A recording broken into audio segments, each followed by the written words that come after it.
What's up, man? What's up, man? How you doing? Not too bad. How about you? I'm, happy to be here. Another as always. week, another episode of the best podcast on the internet. Episode 77? 77. That's crazy. That's a lot of episodes. We're getting there. Yes, sir. And people don't even realize like the episode 100 plans that we got, bro. Oh, it's going to be big. I'm so excited for that. It's going to be sick. So, how was your week? My week was pretty good. Monday, Tuesday, I was working.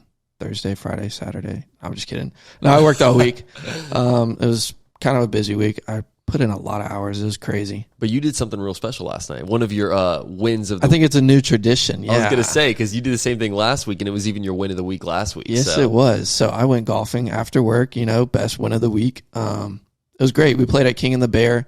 They were doing this special for ovarian cancer this month. It's normally a $250 course.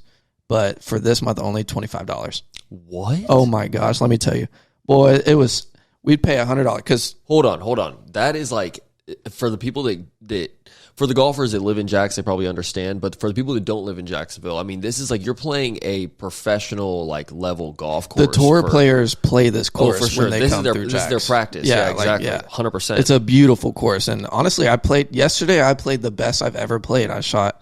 I don't want to brag. I mean, like a 91, but wow. Yep. And I had a chip-in birdie. Dude, that's insane. Oh, my second chip-in birdie I've ever had in my life. And to do it there, it was just like, it was special. I witnessed the first one. It did happen. Oh, my gosh. That was good. That one might have been better just because it was a little farther out. But this one, it was just, the scene. Like, I'm sitting there at this beautiful course. It's literally the very last shot. Like, I'm on the 18th hole. I got my putter in one hand, my chipper in the other, and I chip it. The bitch goes in. I fuck the putter. Hey, that tour is going to be calling. Hey. That tour Call me Tiger. There's only one difference between me and Tiger, and it's just a swing. You know what I'm saying? Oh, yeah. I was like, where's he going? Hey, man. No, but congrats to you, bro. Thank you, sir. A 91 is an incredible score, regardless of however you got to get it, man. But getting that birdie on the last hole, I know it feels good because in your head going into that last hole, you kind of have an idea of what your score is going to be at the very end because you're like calculating up the numbers, like par four away. But getting the birdie, sealing the deal, getting a little lower than you were expecting. Like 91 is a 91. You don't got to say much, man. Right. That's a good way to end the week. And we've been working hard for that. We've been golfing a lot. It's good. We've been doing good lately. Like, and your dad was there, right? My dad was there. He shot a 101. Oh, you didn't have to say that. Well, I whooped his ass. Hey, shout out Pops. Yeah, shout out Pops. It was a good time. But it's cool that at least you had somebody there, that could witness it. Mm-hmm. And it was cool because we got paired up with this other twosome, so it was four of us playing. As soon as it was like so dramatic, bro. I chipped it and it like hung on the edge of the hole, you know what I'm saying, for like a good half second, and then it dropped and everybody just started fucking screaming. That's it was dope, man. I love that, bro. How was your week? What'd you do? It was good. Honestly, it was hectic. I'm not gonna lie. Just sometimes when you fall a little bit behind on like getting the podcast edited or whatever it is, bro, it's like I find myself throughout the week just kind of like scrambling. Playing catch up. Just playing catch up, man. And it's like, there's times where work, I want to stay late, make some extra money, or they offer, those times where I can stay and do different things and make extra money. But it's like, in the end of the day, bro, it's like time, man. Got shit to do. I got shit to do. Got to get home. I got obviously two beautiful dogs that I be taking care of and stuff like that. And then it's like, there's nights throughout the week where me and my girl want to go and get some dinner and shit like that, bro. So it's like, it gets hectic. I will say that. But when we're in the weekend, bro, like once Friday night comes around, bro, I'm hyped. Oh my gosh. Bro. Because Thursday night we've already dropped the pod. Yeah. And so, usually I've got all the social clips ready and everything's queued up to post on social media. So Friday night, usually I'm just chilling, bro. You know what I'm saying? Like I'm enjoying my first like start of the weekend, my little taste of the weekend. Yeah. So then we get into like Saturday, recording the pod, doing my favorite thing in the world, Sir. And then Sundays, Jaguars football now. So even though it makes me upset sometimes, it's like, It happens. So we start off the episode talking about your win of the week last week that you repeated this week. What's your win of the week for this week? Win of the week. Let's go ahead and get this shit popping, man. Win of the week. I forgot. Oh, we don't even have the damn sound on for our It's air still horn. there, though. Do it again. Here we go. You ready? Win of the week. Yeah. Let's go. Bow, bow, bow. Let's get this shit popping, man. My win of the week is the changing of the seasons. I like that. We don't really get that much here in Florida, but you can kind of feel it in the air. I like feel you it. wake up in the morning and it's 78 instead of 92. You know what I'm saying? Like, hey, I do feel it. Yeah. That is a very accurate win of the week, man, because especially like we've already talked about it. We went surfing last weekend. It was fucking freezing, which is unusual for this time of the year. But now you're starting to notice, like, you wake up in the mornings, it's like you are getting that like nice, like chill breeze. Feels good, yeah. You know, and especially both of us, we live fairly close to the ocean. So it's like, you know, you get that chill breeze. That shit feels good. My win of the week. Yes, sir. The Miami Dolphins. And I hate making another team the win of the week.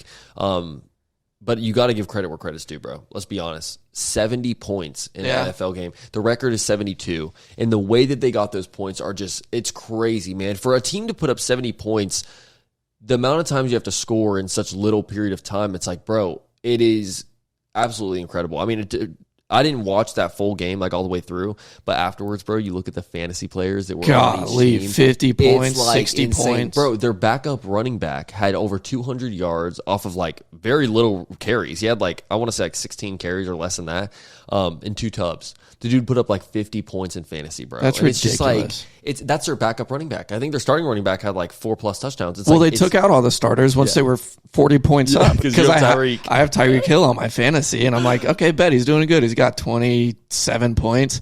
And then I see that they take him out. I'm like, that could have saved me. Like, if he got 50, shit.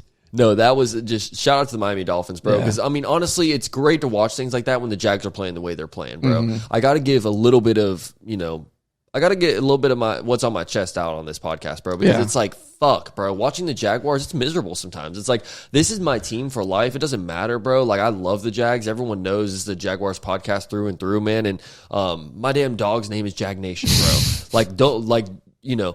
Don't get it twisted, bro. Yeah. The Jags are my team, but goddamn, bro. Sitting shit there, hurts, sitting bro. on the couch and watching the Houston Texans come into your home and put an ass whooping on the Jaguars like they did last week. Like, man, that shit's unacceptable, especially with the moves that we made in this offseason. It's like, Trevor, this is, you know, I'm not putting any blame on Trevor because I know that, you know, Trevor's doing what he can. Trevor's throwing the ball. They're dropping the ball. They're dropping the damn ball, man. And Calvin Ridley, step it up, brother. Come on. Like, let's fix some things because there's clearly some miscommunication. You gave us a great little hint in the very beginning, and then like the last. How do you go undefeated through preseason and make us feel like this is the start of something great, man? What are you, 1-2 right now? Like, that 1-2, shit's bro. ridiculous. You know what else is 1-2? Damn. Let's get into those fantasy football rankings, ladies and gentlemen. Okay, so for the first time in the 2023 OG Sessions fantasy football season, we're going to go through some rankings. Let's do it. So this is the 2023 fantasy football rankings through week 3. Yeah. Okay, we only have 2 teams left that remain undefeated. But that also means we have 2 teams that have not caught a win yet. That's not me either. So. All right, so we're going to try not to expose to anybody too hard on here, but hey, man, when you join this league, you're signing up to be put on blast with this podcast because we are going to let these listeners know how this league is going. Yes, sir. I'm so passionate about fantasy football, so for me, it's like, this is my life. Just know that. And this is the first year that I am just in one fantasy league. So this is my league for this year. You know what I'm saying? This is your first year ever. This is my fantasy first period. playing. Yeah. So big deal. Let's get into this shit. Should I start off with 1 or should I start off with last? Let's do 1. Okay. Yeah. So in first place in this year's fantasy football league, just throughout week 3, Gotta be Scott Yep. Waddlehouse. You know, there's not much to say. That dude wiped me. Yeah, he wiped you, bro. He put an ass whooping on. That was embarrassing. What was your team name? It's Duval Bangham. Yeah. Ooh. Y'all weren't banging in week 2, boy. I'm gonna tell y'all that. Banging. God damn. That's rough. So number 2, another team that put an ass whooping on you. Broadway Louis. Gotta be. And his team name is actually Here Lies Hayden, Loud Pack. R.I.P. That's rough. That is like, damn. The shade that Broadway Louis is trying to throw at team, what is it? Team Bend Over Broadway, which is Hayden, is insane. Bend Over Broadway. And it's funny because it's going to be a minute till you hear Hayden on these rankings, bro, because that boy is his team needs some help, bro. He's currently selling off all his players. Let's just say that. Damn. In third place, we've got Collect Tutties, Cam Mitchell. God, man, he's got a fucking squad. I gotta tell him, like, I beat his ass actually first game. First week, but like lately, a lot of his players have been starting to come around. I'm gonna just say, bro. I mean, I played him, bro. I mean, his team is solid. Did bro. you beat him? No, I think he beat me. Fourth place, team Step Back 3. Shout out Kyle McCrone. He auto drafted. That shit kills me when people Some auto draft. bullshit. It's some bullshit. But he got the team that he got, and at least he's rolling with it. Yeah. That's all I got to say. Some people auto draft and they never check it for the rest of the season. So, shout out Kyle. 5th place, ya boy. You? T Law and Order. T Law and Order. T Law and Order. Shout out to myself coming in at number 5. We're 2-1. Sorry, his team. I don't know how he's in the position that he is, but We're 2-1. So that's all I got to say is we're 2-1, baby. If only I could say the same about the Jags, and if only I could say the same about you, Mr. Joseph Fallon. But in a close number 6 position, you've got the boy himself, Duval Bangham, Joey Allen, Number coming 6. in. I'm Number working. 6, I'm working. bro. Hey, you're working at it, bro.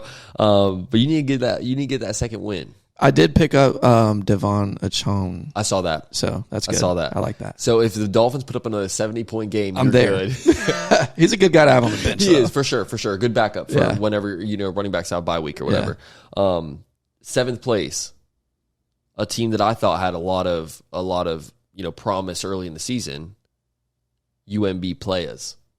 Shout out Tommy Who is D. that? Tommy D. Shout out Tommy D, bro. I thought that team was going to be stacked. to I'm start playing the him year. this week. Good luck. He's got a good team, but I mean, also you guys have the same record right now. So this is a big game for you. Only one can come out. You Only know? one can come out, man. So this is a big game for you. Good luck. It's gonna be me. Good luck. Good luck, Tommy, too, yeah. man. Because shout out him. He's a great dude, man. I like Tommy. Finna whoop that ass up. It hurts for me to even say this because this player talked so much shit in the beginning of the season. But coming in at number 8, God, it feels so good, actually, now that I Who's say that, it. Smitty. Team Quantum. What are we doing? What are we doing, man? All this shit talking, and then this man, it's like, I mean, let me just, I hate to even dive into the team real quick, but it's like, You should have seen goodness, some of the Joe, trades. We've got the Jaguars number 3 running back on his bench. It's like, why? Like this dude, there's certain guys where it's like, just leave him on the wire, bro. No one's gonna take him. Just save the spot on your roster, bro. He'll be there. And then he comes into the fantasy group chat. He got like, wait, was that 2 guys on IR? This man has 2 guys on IR. So it's like, dude, for me, if you're going to come in the fantasy group chat and you're trying to make all these trades, or you're like, hitting me up and you're like, hey, man, there's I don't have enough room on my roster, this, that, and the other. I'm like, bro, you got people on your roster that don't need to be on your roster. And I'm not going to sit here and coach somebody into being a better fantasy football player, especially when they're in my league. Mm-hmm. But, God damn, Smitty, Team Quantum, what are we doing, brother? I love you, but God damn, man. Do better. Do better or just... Sell your team. Yeah, do something. I don't know what to do, man. Do better for sure. All right, and then here we go. Team number 9, Bend Over Broadway. We mentioned him earlier. Hayden Fenwick. That's sad. It's a sad story, man. I love the guy is. too. Yeah, I love the man. guy. It's a sad story because no wins yet. 0-3. One of the only 2 that are 0-3, and it's like Hayden. he did. I'm pretty sure he did make his team Bend Over Broadway first. That's what he made his team name first. So in my opinion, it's like you're playing with fire, and you really got nothing to fight with. I It's tried like, to play with fire with Broadway. I was talking mad shit. That y'all morning. boys. Yeah, Broadway's got y'all boys in a chokehold. I was will talking say like this. that boy rolled me up, put me in a pack. Yeah, it needs to be the Joey Allen pack. Oh, you're my lucky God. at 8. You're I lucky know. at 8. But I gotta play him, I think next week. So Good luck. whew. All right. Dead last place. Dead last. I'm not gonna beat the dead horse on this one, bro. I'm not gonna sit here and just I think Zach knows what he's been through, man. Zach Anthony, Team Fumbledore. God. Team fumbled the fucking league. You need to change your name to that. That shit's Team. Why am I here? Team. Am I? Oh, there's football happening. Like, Oh my God, Zach, I love you, brother, but damn, like your team is falling apart. If anybody has any piece of advice about fantasy football or just football in general, man, please send my boy a message or send him a get well soon card, dog. I think there's some teams in this league that have put up more points in 1 week than he may have put up in his first 2 weeks. does it tell you his cumulative points? Oh God, I wasn't gonna do it, but oh God, there are teams that have almost double what he has. When you're putting up 283 points after 3 weeks of fantasy football, there's going to be win. You can't. It's going to be tough to Yeah. win. It's going to be tough to at least get one win in there.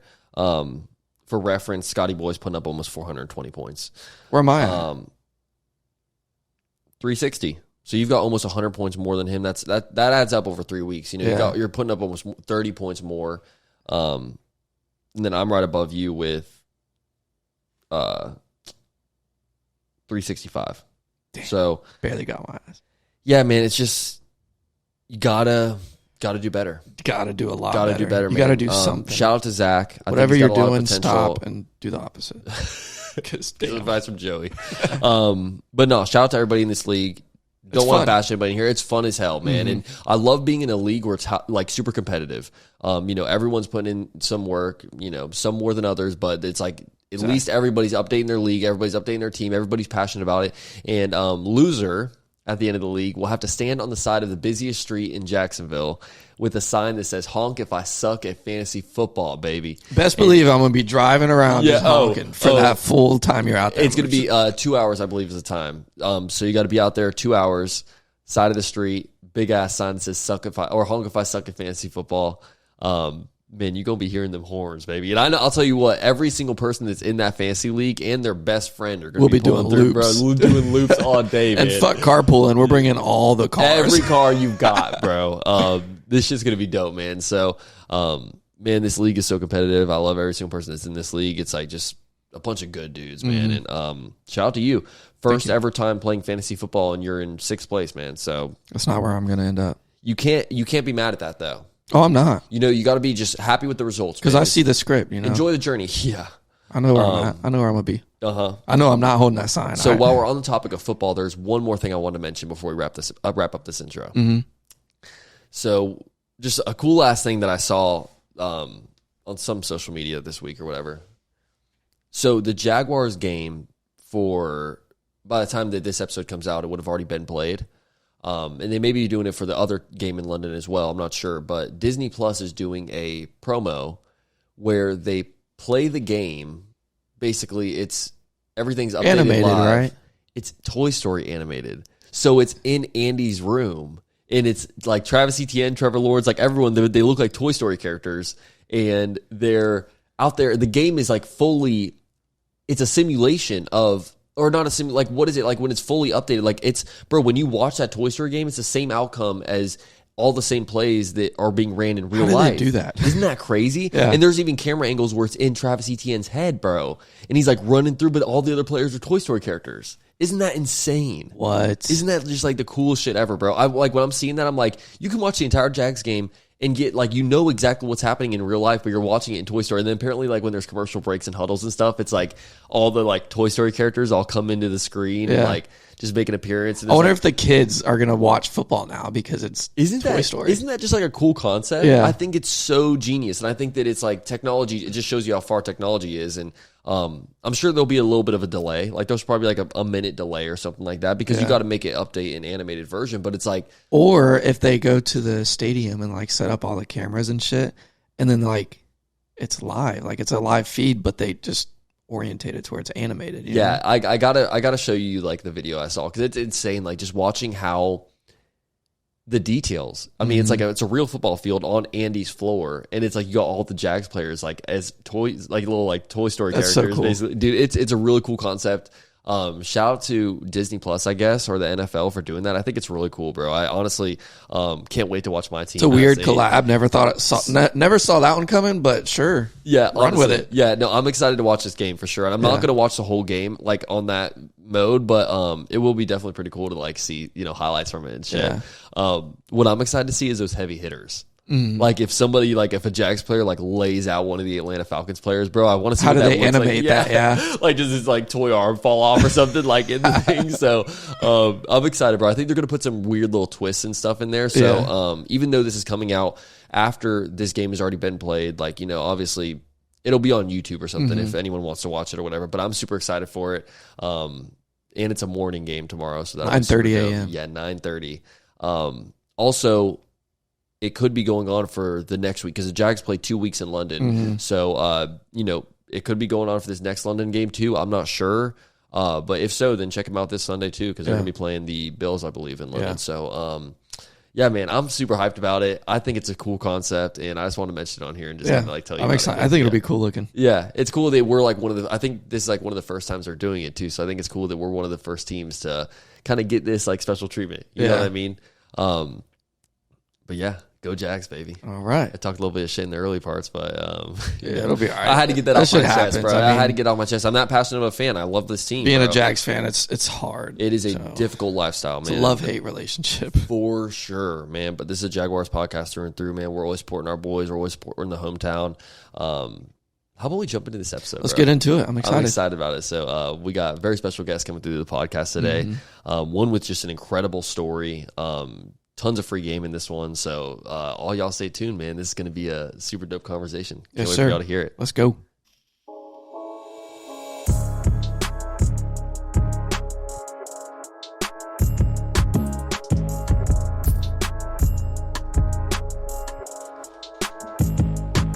What up, OGs? Welcome back to another episode of the OG Sessions podcast. This is episode 77 going down right now at the OG HQ. Let's go ahead and jump right into this one, man. I am super stoked about this episode. Please join me in welcoming today's guest, Niko4Reel. Thank you very much. Yes, sir. Yes, sir. Hello, everybody. How you feeling, bro? I'm feeling really good, man. I'm feeling great. I'm glad we got the time to make this happen finally. Dude, I'm excited about this episode. You Me gave too, me a man. quick little rundown of your story and everything that, you've been through and stuff like that. And then I got a chance to check out your music and very new to the game. Yes. But damn, bro, the motion is insane. I mean, you popped up out of nowhere. Like, Yeah. let's be honest. I mean, for me, I feel like I've got a pretty good grip on the artist scene in Jacksonville and who's popping and who's got connections and this, that, and the other. But when you popped up, I was like, whoa, okay, this dude's in Jacksonville. Got to get him on the pod as soon as possible. I appreciate that, man. Yeah, that was the that was the goal. That was the intention was to build up content and songs, and then do my rollout, drop my song, and then everyone should be like, who is this kid? Where is he at? And just really interact with everybody that I could, possibly like through Instagram and Facebook and TikTok, and really tap in with everybody and follow as many people as I could, and really let everybody know that I'm from the city and making music, and I'm trying to network and do stuff with people. So how much content and how much time did you spend before you decided to like actually come out? You know what I'm saying? Like, so it was crazy, man. So,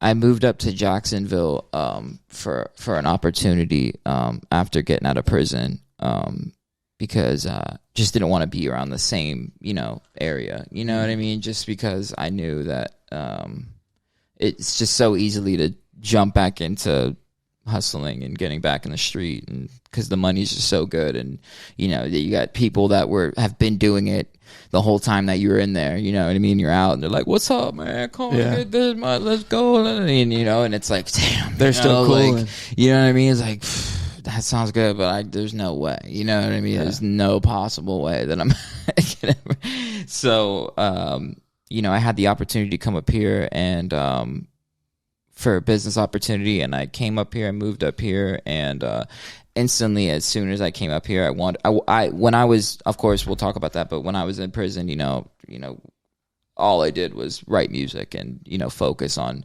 my brand and my sound and, what I'm going to push when I get out. And it was super important to me, like when I got up here, to start right away, find an engineer. That was number one. Find an engineer that is solid, has that real big studio sound that I'm looking for, consistent, reliable, and hungry, and it took me a while, not gonna lie, it did. And not saying that there isn't anybody like that in the city, it's just so hard to tap in with people when you're brand new, you know what I mean? For sure. And it's just like, it doesn't matter how many DMs you send and how many comments and everything and how good you are. It's like you don't have anything yet to prove that on your page, you know what I mean? So it's like, but let me call you real quick and I'm going to sing you this song that I have written, show you how good it is. Yeah. You know what I mean? Like it's You sound like just one of them. You know? Like just trying to. Yeah. So, but I finally did tap in with Danny. He goes by Love Kills. and he's actually an artist too. He does like a shoegaze, Midwest emo type punk rock band, and I actually play bass for him in that band live. That's dope. You play bass? Yeah, That's cool. Yeah, I play bass and guitar and drums. Wow. Yeah, That's wow, bro. Yeah, so I help him out with that. He does everything from scratch too. He does all of his album art, like everything, recording, all the guitars, all the drums, all the videos, everything. Like he's super, super talented.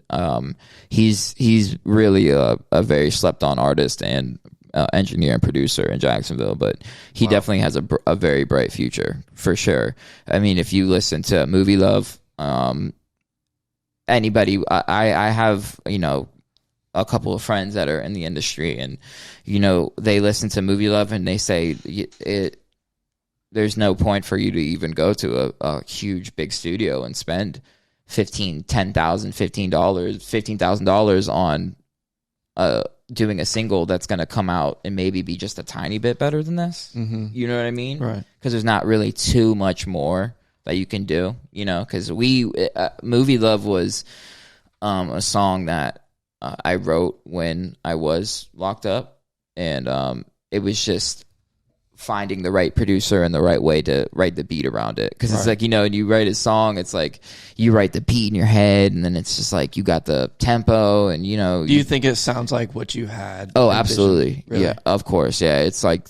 Was it hard to get it there? Oh yeah, it was difficult. It was super difficult, and a lot of my songs, I'm actually what I'm doing now is I'm taking like bits and pieces of, because I've wrote so much when I was in there that I'm taking like bits and pieces of what I wrote now and really like breaking it down and using it in different stuff. Mm-hmm. But I have 5 songs now, like solid songs that I wrote in there that I recorded, and that's what I've been working on for the past year. Why did you choose Movie Love to be the first single like that you dropped? It's kind of your own, I mean, technically that was the first single you dropped, correct? Yeah. Why did you choose that one? Because you've also done a couple other like covers of like Exchange by Bryson Tiller, or whatever. I want to talk about those as well, but so with Movie Love, the reason why I dropped Movie Love first was because it just has that feeling of like this can go anywhere. Mm-hmm. You know what I mean? Like, is his next song going to be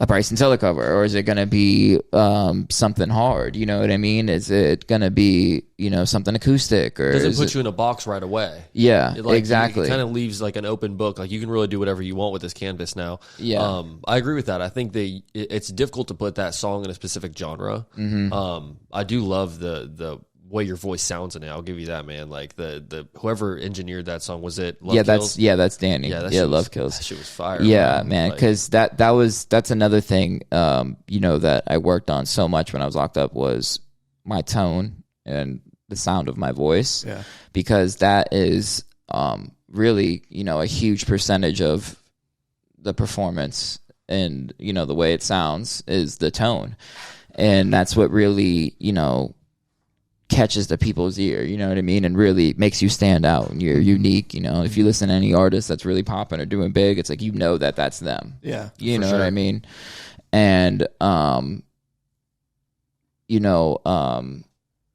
would you say that you're versatile like that? Like you said, you can do acoustic, you can do rap, you can do like a Bryson Tiller Exchange cover. Yeah, play 3 instruments. Like, bro, come on. Like, yeah, exactly. Like, do you put yourself in a specific genre? Like, would you say you're a rapper? Or? Well, I would say that I rap. You know what I mean? I wouldn't say that I'm a rapper. I would say that I rap. You know what I mean? I'm an entertainer. What I mean? That's that's really where, because I have plans for so many different genres that I'm gonna dabble in when I release, and then going back to that, like that's why Movie Love was really the choice of, okay, this one really lets everyone know, like, okay, I can dabble in everything, and this is gonna be somewhere that that takes you to you don't know yet, until I drop the next one. Yeah. So it was hard to choose, definitely, because I love them all so much, like the ones that I have. Yeah. And I was like, and to be honest with you, Movie Love isn't my favorite song that I have.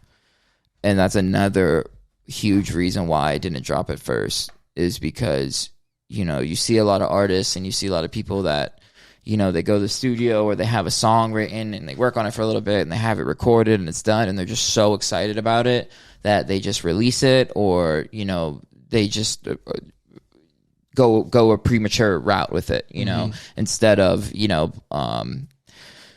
sitting on it for a little bit, going back to the studio and then getting some more music. Do you think the timing plays a big role? Oh yeah, absolutely. Timing is everything, dude. Yeah. You know what I mean? And it's all just how the universe works out, dude. It's you have to really be dedicated though, because you have to survive in life. Most people have to go to work and most people have to, provide for their family or what they have going on.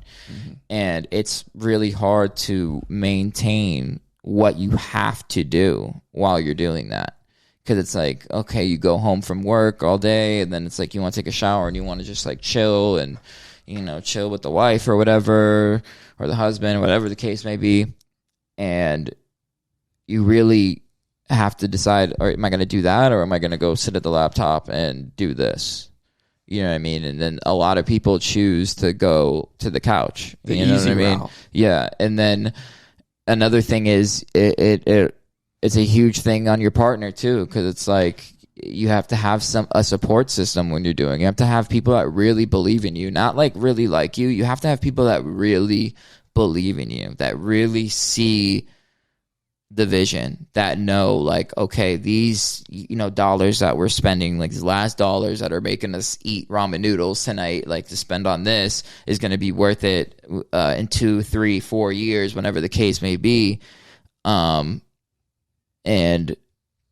it's hard. It's super hard. And well, if it was easy, everybody would do it. Exactly. And that's another thing too, is that it's like people don't really people that never had to really go through struggle and trials and tribulations and the way that life throws things at you. It's just some people are just naive about what other people have to go through to do things. And at the same time, it's tough, man. It's a hard road. Like being an artist it's an oversaturated market right now, and I mean that's just the truth. It's sad, you know what I mean? But that's just what it is, and it's a beautiful thing. People make music. Like I love music. I love seeing new artists. I love hearing good music. You know what I mean? It's just you got people that have all types of intentions jumping into it. And you know how what are I you going mean? to be different? It's like so difficult. Like you're saying, it's so saturated. Like, bro, Exactly. Like, you got to be different. You got to stand out. You got to find that like specific niche for yourself. That, Exactly. People can say, instead of comparing you to an artist, people are starting to compare artists to you. So yeah, dude, I love that point you made about just like coming home from work and being exhausted. Like that's the story of this fucking podcast, bro. Me and Joey both have jobs outside of this shit, and this is our dream. This is what we want to do, and it's like the same thing, man. It's like you come home from work, and it's like, yeah, the only thing you want to do is fucking take a shower and literally go to bed most days. Yeah, for real. But then it's like you end up staying up that extra 4 hours to make sure that listeners get their episode every week. But I wouldn't trade it for the fucking world, because I love the process. I love everything about it.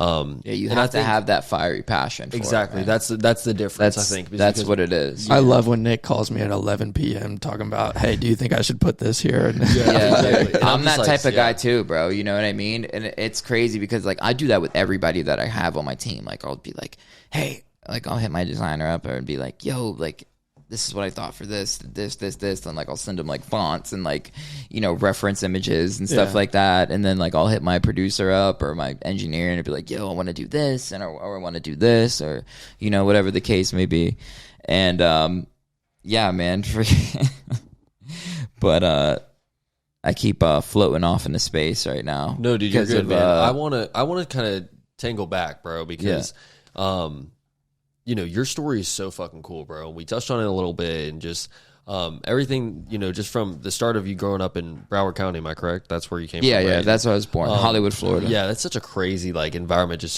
to grow up in, period. And I can only imagine some of the stuff that you went through, during your childhood and things like that. Did you ever? So you were playing instruments, I'm sure, well before you ever went to prison or whatever. Yeah. So during that time, like, were you a kid playing instruments? Were you like was that kind of like your outlet? Yeah. So, what happened was, so when I was when I was young, you know, when my dad was in prison when I was a kid, and I was in Broward. I was in Hollywood. I lived right outside of Carver Ranches on 56th Street in Hollywood Hills apartment complex. And is that the hood over there? Yeah. Okay. Yeah, for sure. I was definitely one of the only like white people, you know, white families that were over there. Yeah.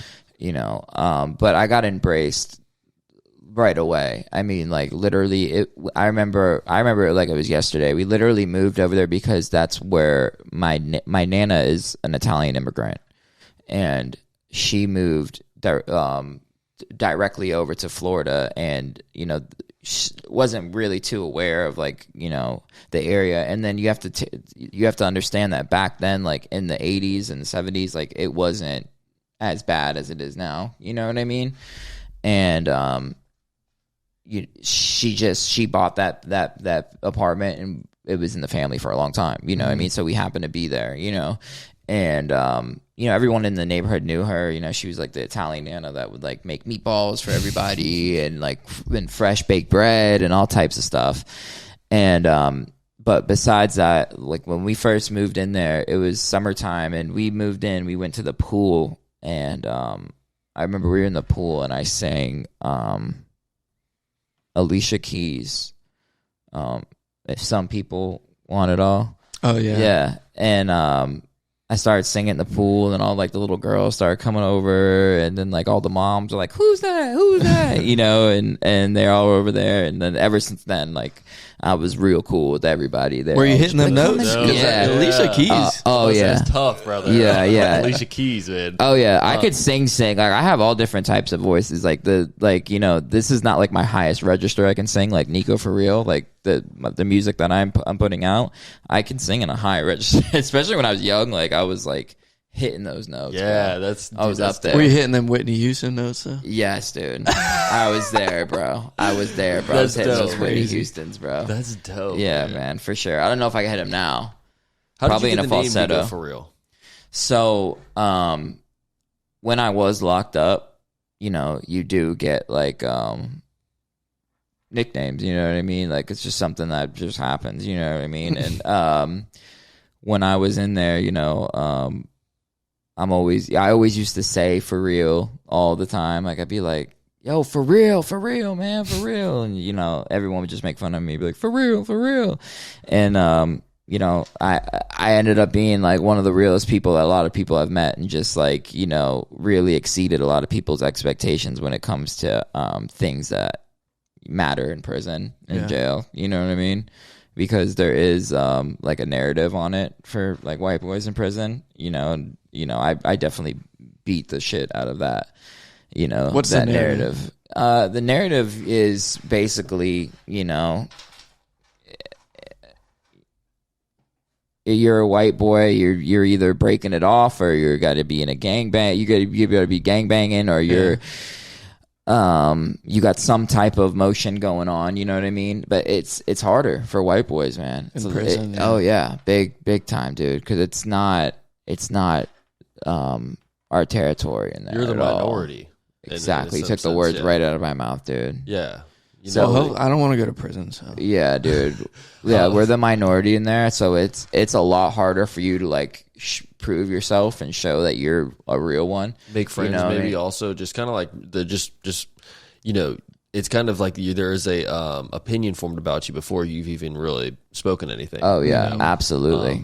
But I think it also may depend on like which jail you're in. You know, you're in the Broward County. Is this in Broward County? Oh yeah, Broward County jail. Okay, yeah. so if you're in Broward County, I think I've seen. I have that, a- I have a episode. funny- Like, Oh, that's been like scared straight. or yeah, whatever like it the is, or top whatever. 10 worst jails to be at, and it's like number 3. Dude, it's but- I was in there for 2 years, man. Yeah, I'm fucked. And up. so 2 years, that bro. that area, you know, I'm sure you probably are the minority. Yeah, but if you were absolutely. up in a jail in like, I don't even know what fucking white area, but like maybe like Nebraska or some shit, or like Ohio. Oh yeah, there's definitely, you got those areas where, you know, You might there's be, like, there's yeah. exceptions for stuff like that. You know what I mean? Of course, you know what I mean. But then at the same time, it's not a good one, because when it comes to that, it's like when the white people are in charge of something, it's like some white supremacist or, you know, some KKK, and then that's who the leaders are, like a white supremacy,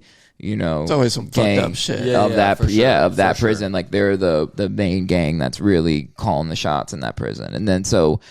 You are kind of the minority. And then you fall under that demographic. Yeah, you don't want to go under exactly. that. You know what I mean? Yeah. So it's like lose no matter what. You know. Do you feel like you have to prove yourself to like survive? Absolutely, and it sucks because it's like you don't want to ever have to prove yourself to anybody. You know what I mean? Like the only person that matters is you. But when you be realistic about the situation, you know what I mean, and you realize like, okay, this is something that I did. You know what I mean? I got myself in this situation, and these are the tools to survive. As much as like I don't want to have to do these things, you know what I mean? I have to survive. I have to make it home. You know, I have to make it home. I'm sorry for cutting you off, but what was your lifestyle like before, you know, you went to jail? Or how old were you when you went to jail for the first time? How did you go to jail? Let's talk about that. Well, I was trying to circle back into that, but I just wanted to know what was his lifestyle like before he went to jail? What kind of led up to, like, you know, did you know that you were going to be going to jail? Like, no, not happened? Well, you know, when you're living that life, of course, you know, everybody's looking over their shoulder and looking in the rear view all the time. You know what I mean? You're just paranoid.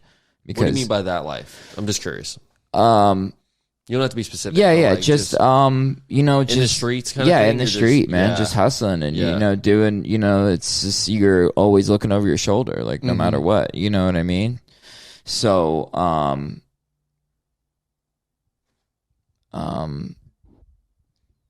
old were you when you went to jail for the first time? I was, when I went to the detention center, I was 15. Oh, wow. Yeah. Damn. Yeah.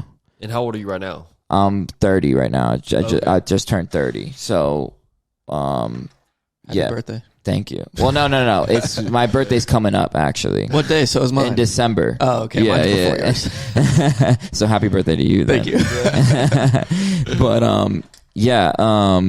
you know, you're always looking over your shoulder and you're always paranoid no matter what. You know what I mean? So it's like, you can't really, you're gonna, you know, do your thing. You know what I'm saying? But there's always that thought. Yeah, of course, that, you know, that you might go to jail. Mm-hmm. And if you don't have that thought and you're delusional. You're delusional. Yeah. You're naive. Is that why you went to stupid. the detention center, was for being out there in the street? Well, like when I was going to the detention center, that was like more like my, you know, little league stage. You know what I mean? It was like the bad kids that I was hanging out with at that time. And like we were like breaking in cars and, you know, dumb stuff. But nothing too crazy or major, you know what I mean? And like we'd go in there, like the way that you go in there for 21 days and then you come out and you got to go through like a probational period, and you know you got to do community service, and you got to go in, you got to get drug tested, and it's like a whole process that you have to go through, and then you're in the system, you know what I mean? Like their eyes on you, because down there it's just a whole different world, you know what I mean? Like Broward and Miami, like it's just they're like their police and all that is, they're souped up, man, you know what I mean? It's not like your average, you know, Dunkin' Donut, like hanging out in the parking lot cop. It's these guys are like really infiltrating shit down there. Yeah. You know what I mean? Like, and all they gotta do is just like get eyes on you, look you up in the system, and they see you've got a record. It's like you're immediately a target. Yeah. And I think we've all kind of heard the stories about like the Broward County Police. You know? Yeah, what I mean? Of course, dude. That's where a lot of these big name artists come from. I mean, it's funny. That's one thing I was gonna bring up too, is when I was in the county jail. I remember, like, I always tell everybody this story.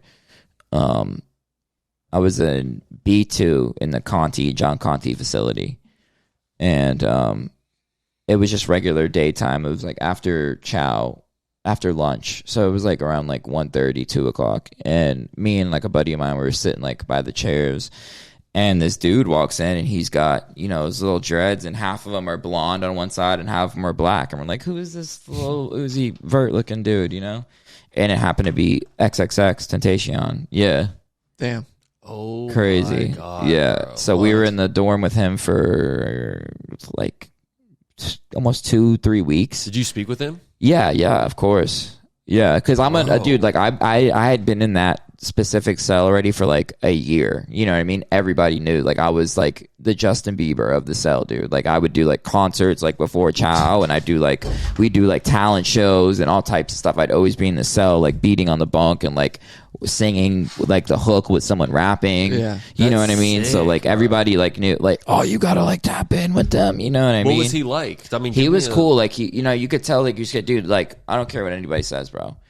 Unless you're, you know, just someone who doesn't give a fuck about anything in life, like you're gonna be scared going into jail. You know what I mean? You're in jail. You know what I mean? Like, it's just be real. You know what I mean? Like, don't have a complex about it. Anybody's gonna have, and it doesn't even have to necessarily be like you're scared for your life. You're outnumbered, bro. Like, you're not wrong for saying that you're scared for being in jail. It's you bro. against everybody. Yeah, you know what I mean? And until you like obtain the knowledge and the way of living in there, which you can only do from going there, not from someone telling you or whatever, you know, that's the only way that you progress. You know what I mean? So, you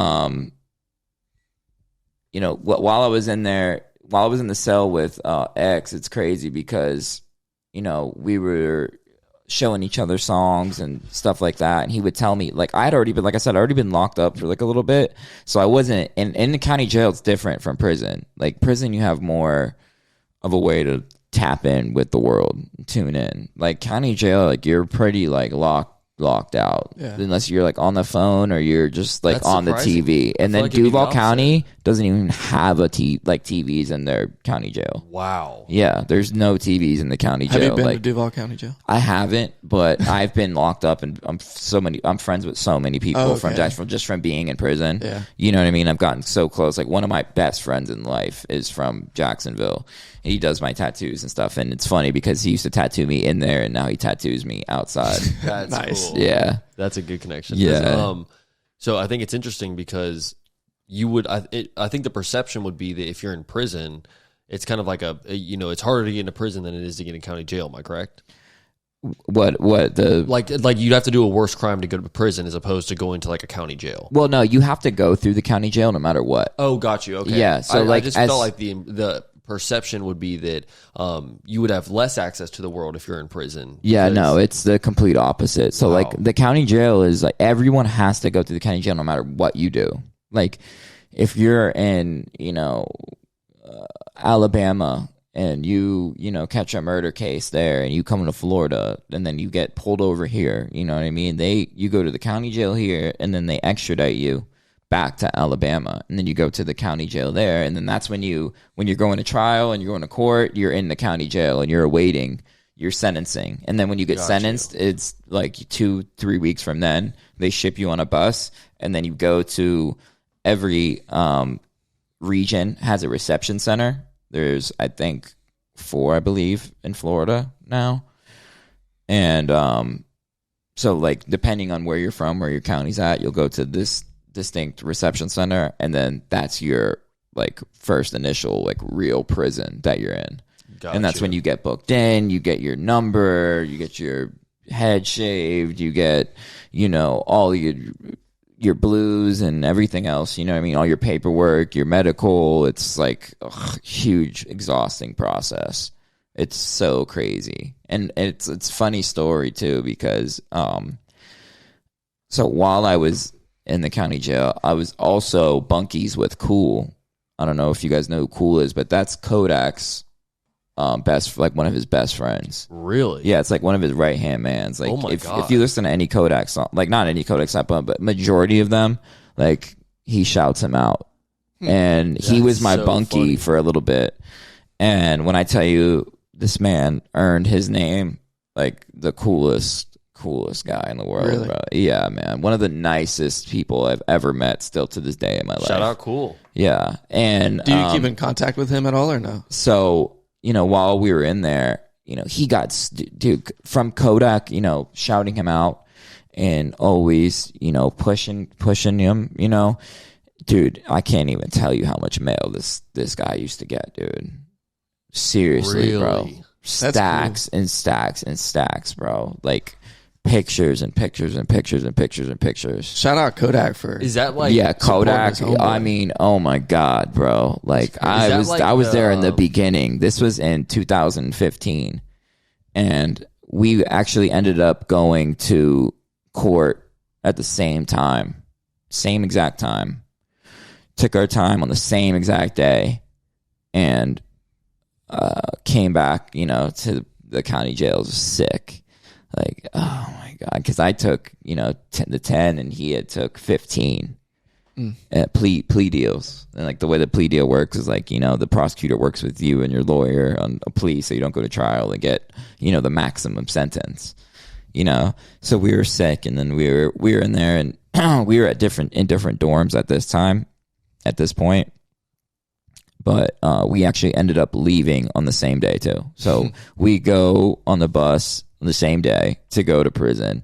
But it was good to be like with someone that I was like cool with and like comfortable with. You know what I mean? Because I was fucking stressing, dude. I'm talking about when I'm like, because you gotta, dude, I was in the county jail for 2 years, so like you can't even imagine like how much fucking stories and bullshit I've heard about prison, and like how many people are like, oh, you know what I mean? And I was just like, fuck, bro. What were you most scared of about going to prison? Dying. I guess, yeah. You know what I mean? Like making it out, dude. You know what I mean? Anything else is like whatever. Like, I'll fucking take it. Like, I just want to survive, dude. You know what I mean? And I don't want to be anything sexual. Sexual. Yeah. You know what I mean? That's just a fucking nightmare, dude. Yeah, bro. And that's another thing that white boys really have to deal with in there, and really... You gotta really fucking... If you're not tough, you're gonna be tough then, or you're gonna be taken advantage of. It's as simple as that, dude. It's crazy, yeah, it's fucking insane. So on that bus ride, dude, I was so... Dude, I was fucking shaking like a fucking stripper in that seat, dude. Like, can't even tell you, dude. And then when you get there, it's like they have a whole routine of like, like the way they run prison is very similar to military. Like everything is military time. Everything is it's the same thing. You know what I mean?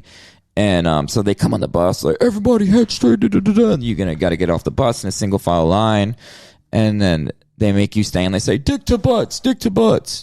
So you got to stand like that close to somebody, like in single file line when you get out. Like, I'm not kidding. What'd you say? Say that again. Dick to butts. Hell no. What the fuck? I mean, dude, that is the craziest shit. Like, you're getting off the bus is your first intro to jail or prison. Is like, dick to butts. I think anybody would be shaking in their boots in that moment. And at this point, you already knew what your sentence was. Yeah, right. I knew I wasn't coming home anytime soon. What was your sentence? If you don't mind me asking. It was almost exactly 10 years, almost like the sentence, like with the county time and my time served and everything. Wow. But you don't really know until you go into see classification. Like once you get to the reception center, you'll go see classification. They'll be like, okay, they break down the timing and your gain time and be like, this is what your progressive release date is now, which is like, this is what your release date would be if you don't fuck up and you stay in line and you don't do this. How much of a difference is it if you're perfect? Oh, it depends on how much time you have, because it's a percentage. You know what I'm saying? So, it's like they take like 10% off, I think, of your time, 15%. I can't really remember. Right now, I know it's changed. They're definitely they're trying to change it because Florida is one of the worst states with it. Like, you serve 85% of your time in Florida, and there's only a couple of states in the country that do that you have to serve that much time of your sentence. Like, so it should be lower. Oh yeah, dude. If you go to like California, I believe California is 50 or 40%. But if you look at so you get 10 years, you do 5, and you really only do like almost like about 4 years off of a 10-year sentence. But look at the current crime rate in California. Like, I would also say that like there's probably people in California that don't really learn their lesson because of. Oh no, they have a 3-strike rule in California. Like, your third strike, like third felony, like you're fucked. Oh, okay. Like, you're getting you're getting like 25 plus. Yeah, they have 3-strike law there, like that, because it was so bad. Yeah, third strike, bro. It's like, you know what I mean. You can't keep killing people. I know. Come on, man. Yeah. Like, I think that's fair. Yeah. If you don't, because if you don't, dude, to me, like, if you don't learn your lesson the first time after, and like I said, I went through something that's different from a lot of 2 years, 3 years. I don't know what would happen. I didn't do 2 years. You know what I mean? I did a lot of time, so I know that's not even an option, is dabbling back in anything like that. You know what I mean? So some people have no choice, but there's always a choice, bro, especially this day and age. There's So always a you choice. learned your lesson. Yeah, absolutely. And you were so young too. Did you, when you were in there, were you ever kind of feeling like you're the, you're like the new guy in school? You're like the young guy. You're like the fresh blood type. Oh thing. yeah, It's you like, always feel like that, dude. in Because prison, is it I'm all the ages, or is it like are you guys all together? So the way that it works, right, is they have through like prisoners, inmates, we call it JIT camps. It's like youth offender camps, and I heard that they don't do it anymore, but these were like certain prisons that you go to, like if you committed a crime, if you were, really young, you know what I mean? Like even between like the ages of like 8, 7, 8, 9, 10, you know what I mean? You don't see that many of them, but there is young kids, 10, 11, 12, and those ones all the way up until you're 20 or 18, they're at one prison. And then at the regular camps, they have a section that's between 18 and 23.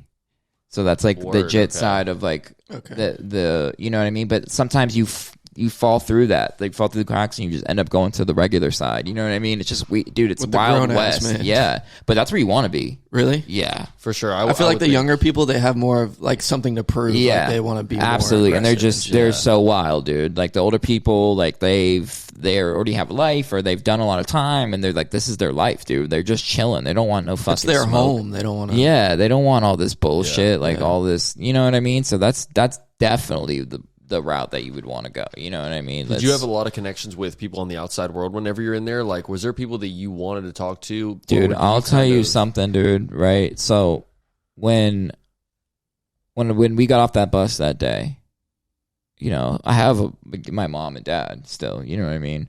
My dad, remarried and he's divorced from her now, but he had a child with her, who's my little brother. And at this time, he was like maybe like 10, 11, and he would write me letters when I was in the county jail. My girlfriend at the time was gone. Like she was fucking third weekend. Like it wasn't even, and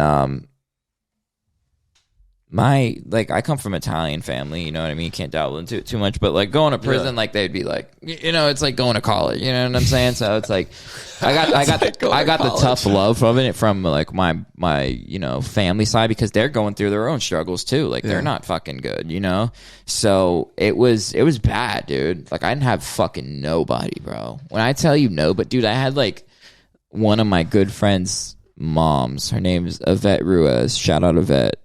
My homeboy Danny Ruiz, he was in there with me with X2 at the time. He'll tell you that story. His mom looked out for me so much. Like my first couple of months in prison, like until I got on my feet, like dude, because I didn't have any, but like the way that the phones work when you get to prison is the people that you talk to have to have a phone bill. Like they have to have a legit line, like whether it be like Verizon or AT&T, it has to be a legit phone line. And then they have to send that bill in, and then it has to get approved by like the prison board.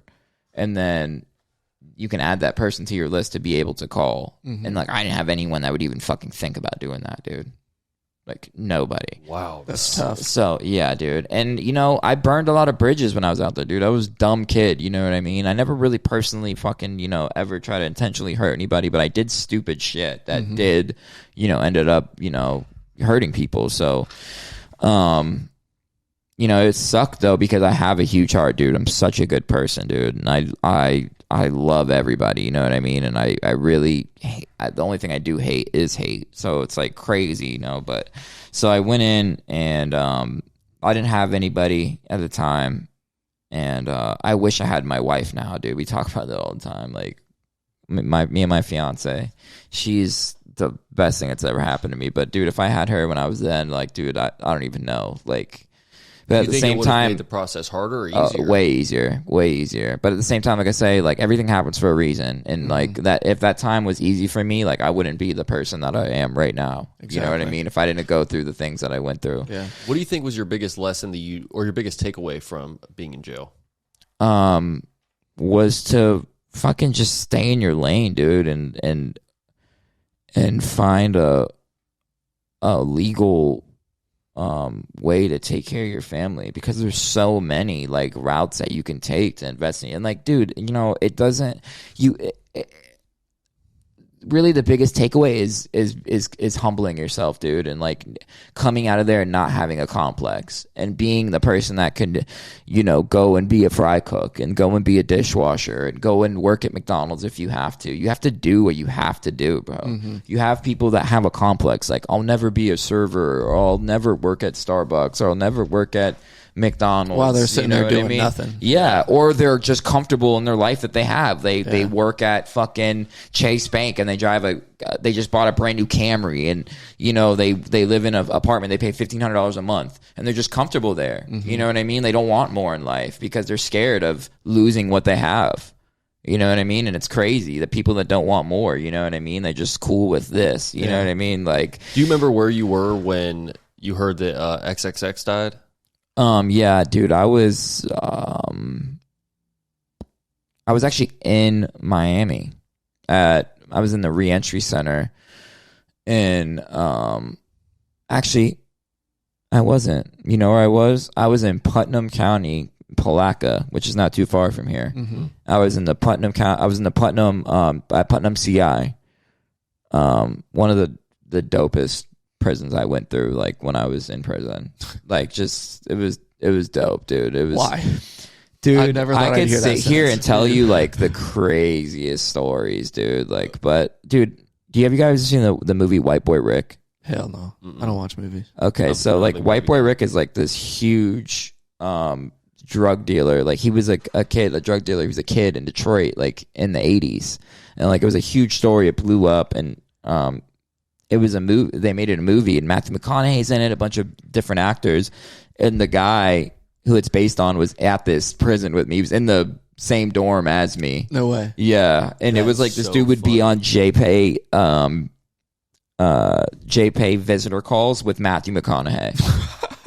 Like, I'm not even kidding you, dude. Was he a cool guy? Like, dude, my life is a pipe dream, dude. Like, seriously. Insane. I swear to God, bro. And so the reason why I liked this specific prison so much is because it was a butterfly wing style dorm, which means like you walk in and then it's just like hallway, and then you go upstairs and it's the same thing like up there, but they don't have anything closed off how like other prisons do. And look at the way it's built, it's different. Like, when you walk in, it feels like you're in like just an apartment complex. Like, as soon as you walk in, there's like a bunch of benches and a 65-inch flat screen right there. Everyone, that's like one of the TV rooms, and there's like another TV room after around the corner, and there's another TV room upstairs, and you could just like float around and like, but it is like, it's so rare to land at that camp, and I just happened to get put there, and it like, dude, they're on your ass. Were Like, people if happier you're- there?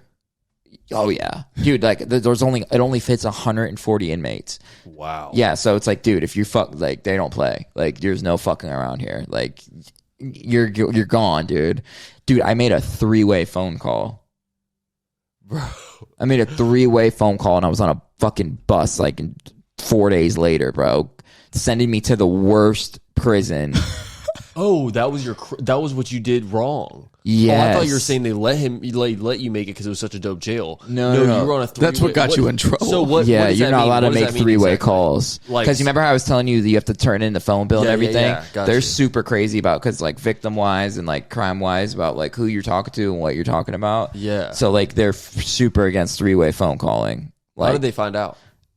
they have like a system that monitors it. Got you. Yeah. Yeah, and then sometimes you have people that be listening for real. Like, you have sergeants or whatever that are just like bored as fuck for the night, and they're just like, I'm gonna go put these on and go listen to some And they're conversations. talking about how they killed the last. Yeah, you know what I mean? Or talking about how they're gonna smuggle something or whatever the fucking case may be. You know what I mean? So like, they're super on that, dude. And like, How long were you there for? 4 months.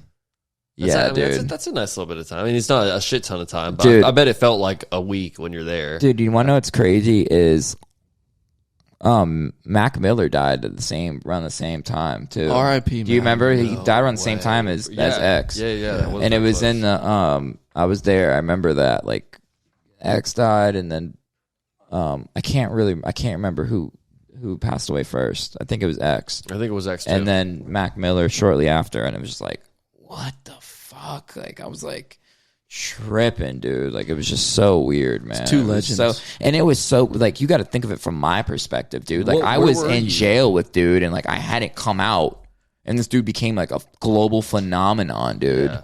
Well, that the whole time that I was in there, like, not doing shit, really. You know what I mean? Like, Yeah. and that shit used to kill me, dude. Like, you have to have a strong mind, dude, especially in prison when you're doing that much, dude. And like, to be able to come out here and do what I'm doing, dude, like, it's hard, bro. It's fucking hard to like really make it out of there, like, not just literally physically, but like mentally, dude. Yeah. You know what I mean? Whenever you came out of jail, do you think you were like hungrier than you ever were? You know, because when you're The in hungriest I've ever been in my there, because life. you're being starved of like that opportunity. So you got to think, like, when you are in there, the only thing you're thinking about is getting out. You know what I mean? And then that's your drive, like, to get out. Like, I can't wait till I get out. I'm going to do this. I'm going to do that. I'm going to do this and that and ba ba ba ba ba. But the sad part about all of that is, you know, you're so focused on getting out, and you're just so happy and so excited to be released. Especially when you do that much time, you don't realize how hard reality smacks you in the fucking face the first, like, 2 weeks that you're out in the real world again. And, dude, if you don't have a strong mind, you'll fall into a deep, deep, deep depression, bro. Deep depression. Because it's you build up so much in your mind when you're doing that time. You these expectations that you have for yourself are just so high. And, dude, it's not realistic. It's not. You know what I mean? You can, and it's, if you put it in a sense of realism over time, yeah, then it's realistic. But, you know, when you're in there, you're like, I'm going to do this when I get out. Like, right when I get out, I'm doing this. You know what I mean? So when you get out and, like, you don't have a place to live, and, like, you don't have a phone, Yeah. and, like, no one really gives a fuck. you don't have a car, you have nothing. It's You have like nothing. whoever picked you up, basically, from jail. You have nothing, dude. Yeah. You know what I mean? And it's just like, you feel me? tough. Yeah. Did dude. you have like some kind of? So when I was in, my brother, I was telling you, he was writing me when I was in the county jail. You know what I mean? And he's 20 now. So when he turned around like 14, he started writing me like frequently while I was in prison. You know, and because he didn't have like the phone to be able to do like Metro, you couldn't get like a bill and all that shit. You know what I mean? So he would write me. You know what I mean? And this is like, I was still in prison like when that was like the only contact was like letters and visitation and the phone. That's it. Now it's a lot more, and I watched that progression while I was in there. That's how long I was in there for. So he started writing me, and we just created this fucking super tight bond, because it's like, dude, whoever fucking reaches out to you when you're in that situation and like really cares and like shows love and like is there for you will hold a piece of your heart like forever, no matter what, dude. Mm-hmm. Were you know what guys I mean? close before you went in? Or? Well, you know, he was young, dude. You know what I mean? He's like So 10 years old, yeah, yeah. dude. You know, of As course, close he as you looked can- up to me huge, dude. You know what I mean? Because I was, you know, when I got out of like the hood area and moved up, when my dad did get out of prison, got the opportunity to open restaurants. You know what I mean? I moved up to Palm Beach, and then I was in a nicer area. I was like the rebel kid from down south that was like in this really nice area now, and that's how I started playing music, and I started, you know, playing instruments and like rapping and then doing rock songs with people and like really getting into the like all of it. And then I ended up meeting my best friend in life. His name's Anthony Martone. He's like my mentor and manager too. But he was in a band called Versa Emerge, and they were huge, dude. They were on Fueled by Ramen, which is a sub-label of Atlantic. Oh wow! And they were like supposed to be the next Paramore. Like they're touring with Paramore. Like their guitarist, he wrote for Paramore. Like he's right now, they're not a group anymore, but Blake, the guitarist of that band, he is like a composer and a producer and a writer out in LA, and he just wrote the whole like almost he was a big part of the Tate McRae album that just came out like this past year that went like I don't even know, dude, like insane type of stats on it. Like it's went like triple platinum, and it's like won some Grammys. It's he's doing his thing. Like, but I was a part of them, like that little crew. Like, I got into that just because of who I was. Like, I was, you know, I was different from the kids that were around there. You know what I mean? I was like cooler per se. You know what I mean? So like, that's how I caught their eye, because I had started a band and I was 14 and everyone in the band was 14, and our song sounded better than the 17, 18-year-old, 20-year-old kids. And like, they were still a local band, so they were like, "Oh, who are these guys?" You know, and they kind of like took us under their wing, and I became really close with the drummer. And when they started, you know, shit started getting serious with them, I started touring with them as their merch dude, and I was doing merch for them and setting up all their merch and like going all over the place, dude, all over the world and shit with them. That's dope. When you were about to finish up your time in prison, you kind of know what your date is. You got it in sight, light at the end of the tunnel. What was your plan? What was your first thing that you were like, I got to do this whenever I get out? Even something as simple as just like going to a specific restaurant or something. Get a burger.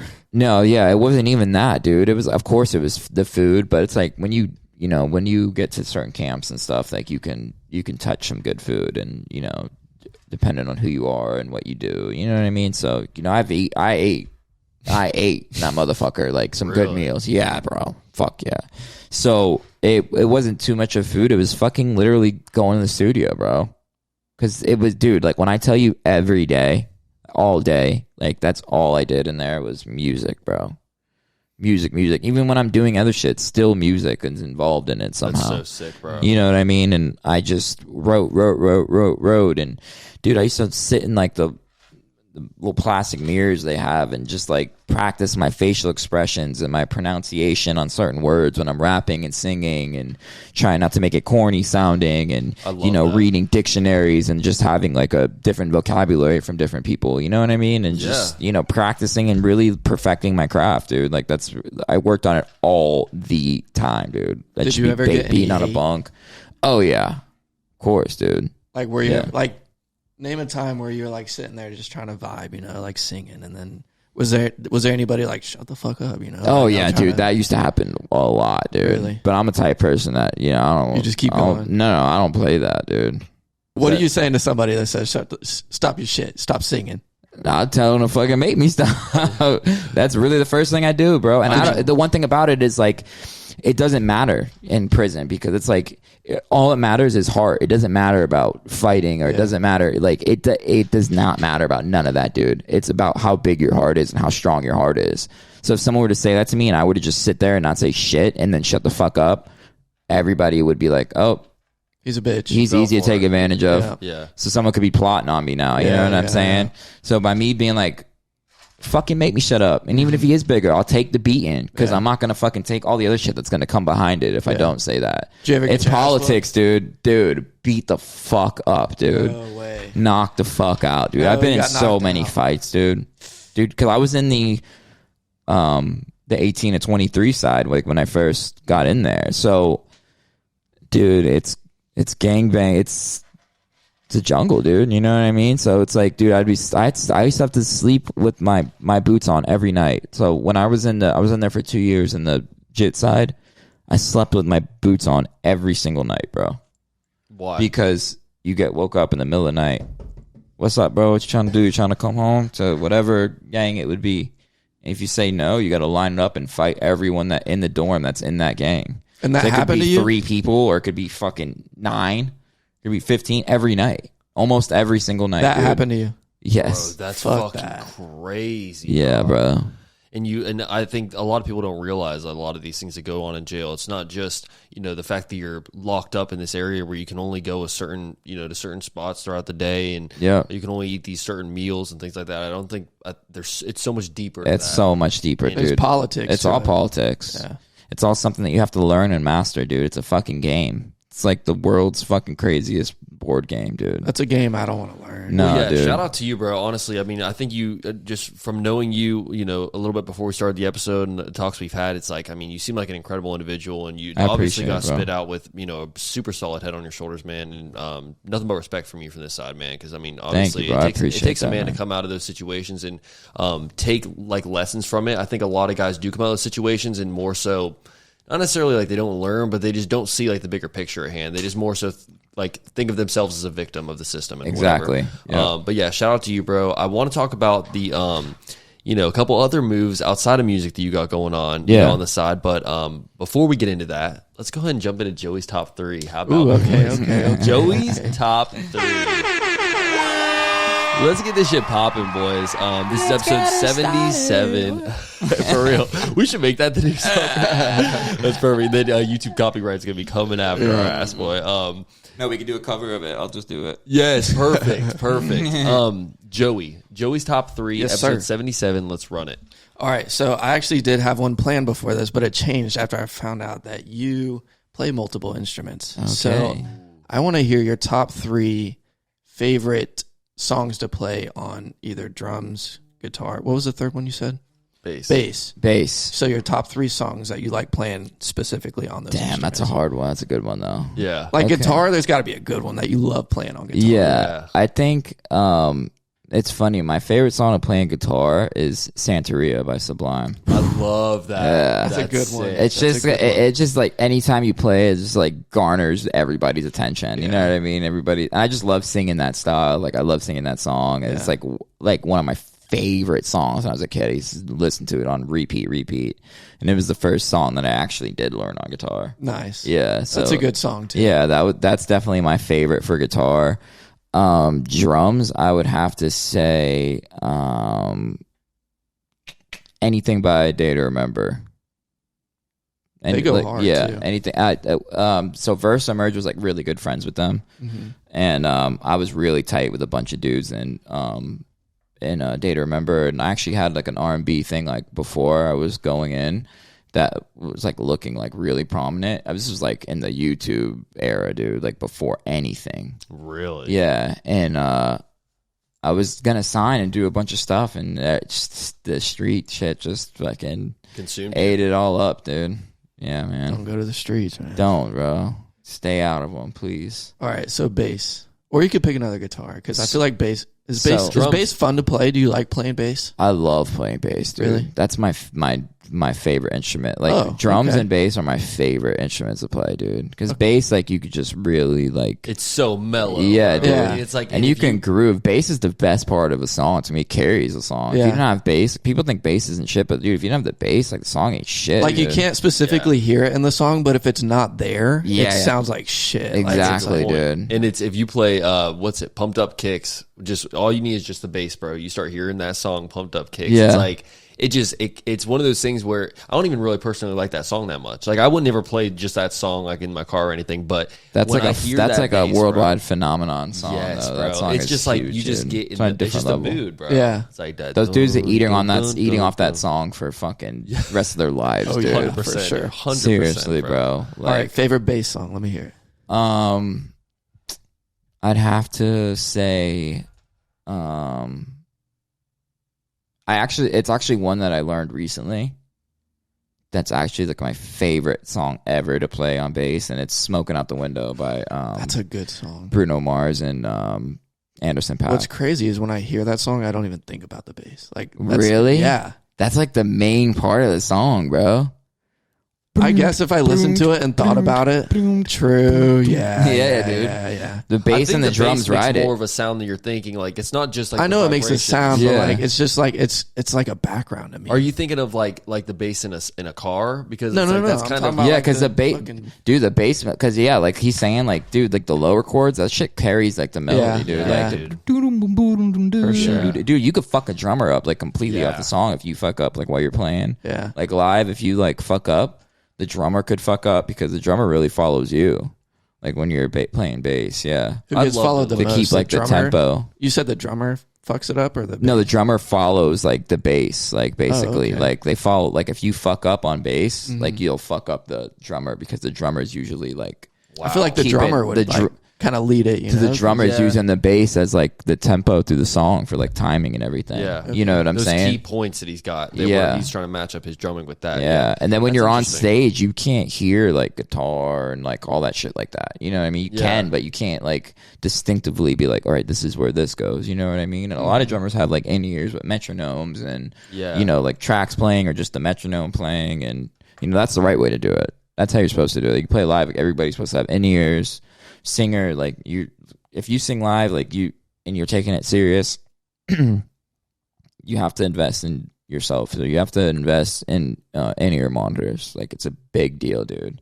A big deal. I don't care how good the sound is in whatever venue you're playing, like how good the monitors are, like you will not hear yourself like how you do in your head. For? Yeah. So you hear yourself. So you like it's playing back your singing in the mic like this, like how we're hearing it. It's just in ear, so you can't see it. You know what I mean? And that's a huge deal. Like if I'm singing like in front of a huge crowd with all these instruments, all this music, like dude, you can be singing and the delay you're hitting the notes and shit, and you're just like, what? And like next thing you know, like you're getting roasted on fucking YouTube, you know, or on TikTok and Instagram, you know. 100%, bro. So, one thing I want to talk about before we wrap this thing up, man, is you've been working on a project called Jagw4r. Yeah, it's Jagw4r. Oh, Jagw4r. Yeah. Okay, this thing's so sick, bro. Yes. I love the concept. You kind of gave me like a quick breakdown when you first walked in. Explain this to the people, man. What is Jagw4r? So Jagw4r is me and Migo. You guys know him by Savage at Peace. Awesome, amazing guys. Like one of my best friends. We came up with this concept, man. It's just raw Jaguars inspired merch that's just made from the hand and from the mind, dude. And like we put a lot of thought and a lot of creative mind into it and a lot of care, and you know we're super serious about it, and like everything about it is different from anything anyone's ever seen. So like we're super excited to really bring something that we think that the city is hungry for, and they just don't even know it yet. You know what I mean? Yeah. What do you think is the biggest standout with this new brand? Because you do see some brands, you know, they try to ride the wave of like a team that's doing well, or like, you know, when the Jaguars got Trevor Lawrence, everyone tried to ride that. Yeah. What kind of steps are you going to take to make this brand stand out more than what we already got? So, we're really like tapping in with like the fans and, you know, the people who are actually like in the mix, who want to see, you know, their visions come to life, and, you know, let us know what they want to see, and like what colors, and, you know, what kind of designs, and, you know, what kind of like information you want to see, you know what I mean? Because like we're trying to highlight stuff too, and make that like, you know, a lot of like the highlights through Jaguars history. We're trying to really, you know, make those whole lines, you know what I mean? And stuff like that.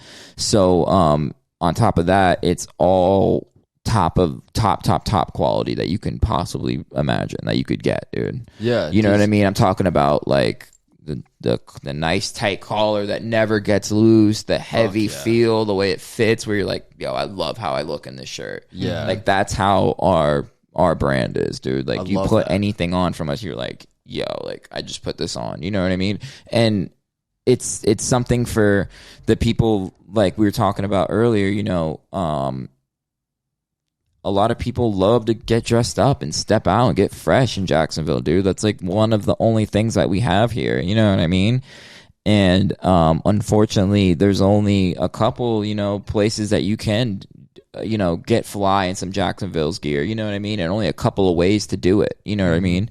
And this is just a whole new perspective and vision on it. You know what I mean? Like you can almost say this is like a streetwear Jaguars brand. Wow. Yeah. That's dope. Would the goal at hand ever be maybe do a collab with the Jaguars? Or absolutely. Okay. So we definitely want to get like the players like in our merch, you know what I mean? Like we're not trying to capitalize like off Jaguars like that. We're trying to make quality. If anything, you're trying to. If people are repping your shit, they're supporting the exactly. Jaguars. That's all we want, dude. We want we want it repped beyond game day and beyond the season. Like that's the point. Like we want you to put your Jaguar shit on fucking Friday night. Yeah, dude. Like out.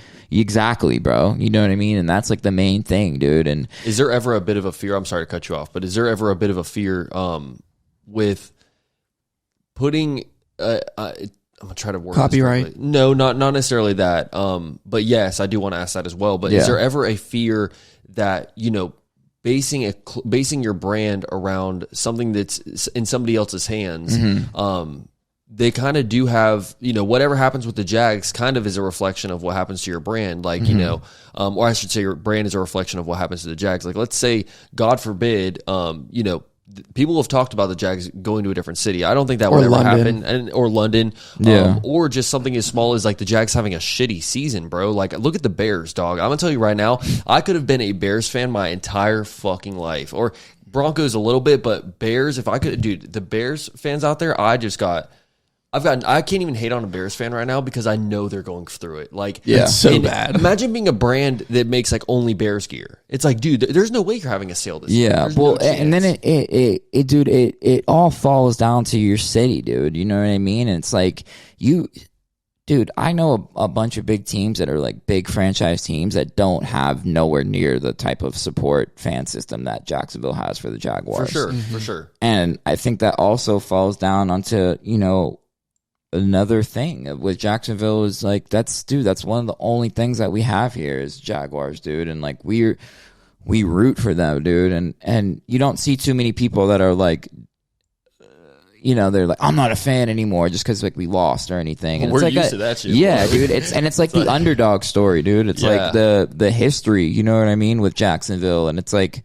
I'm gonna rep it. Like, it's different. It's cutthroat. You know what I mean? Also, so it's like showed me some of your some of the ideas you have, some of the prints. They or are whatever. beautiful. And I'm gonna tell you right now, that's shit that you would rock even when the Jags are not doing very well. Like, I mean, it's gear that is based off of the Jaguars, but it's not specifically like I could even see non-Jags fans wearing some of the designs. Oh yeah, and that's the direction for it too, dude. You know what I mean? Because it's like, regardless, even besides the fact that it's a football team or whatever, you know what I mean? Like, you take a Jaguar and you build a clothing brand around it. That's cool, dude. Like, you know what I mean? Like, no, for sure, bro. Puma did it. You know what I mean? They did pretty good with it. You know what I'm saying? So, but yeah, man, it's like something that we're fucking so excited about, dude. Like, so excited. We're about. excited. I'm excited. I think it's gonna I'm gonna be super blessing you dope, man. guys. This is fresh off the press, dude. Appreciate you. Fresh off the press. Hey, we're gonna be rocking it, especially on this show, man. I appreciate you a lot, bro. Of course, bro. So, before we get out of here, man, what's one thing that